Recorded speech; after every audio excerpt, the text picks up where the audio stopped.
Valentine's டேக்கு விதவிதமான greetings, messages, கிஃப்ட்ஸ்னு பிடிச்சவங்களுக்கு கொடுக்கறது வழக்கமாக இருக்குது.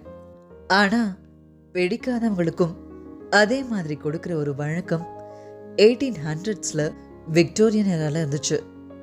அந்த பீரியடில் ஒரு ஸ்ட்ரேஞ்சான விஷயம், அதுவும் வேலண்டைன்ஸ் டே அன்னைக்கு நடக்கும். யார் அவங்களுக்கு பிடிக்கலையோ அவங்களுக்கு வினிகர் வேலண்டைன்ஸ்ன்ற பேரில் கார்ட்ஸ் அனுப்புவாங்க.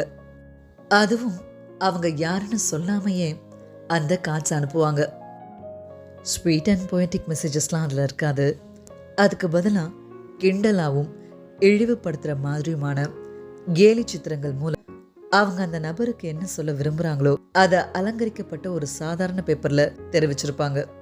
அந்த கேலி அந்த நபருடைய தோற்றத்தையோ அழகையோ அறிவையோ அவங்க தொழிலையோ இப்படி எதை சார்ந்தும் வேணா கிண்டல் செய்யப்பட்டிருக்கும். இதில் ஸ்ட்ரேஞ்ச் என்னன்னா, அப்போல்லாம் மெயில் ரிசீவ் பண்ணுறவங்க தான் அந்த மெயிலை வாங்கிக்க பே பண்ணி ஆகணும். யார் அனுப்புகிறாங்களோ அவங்க பண்ண மாட்டாங்க.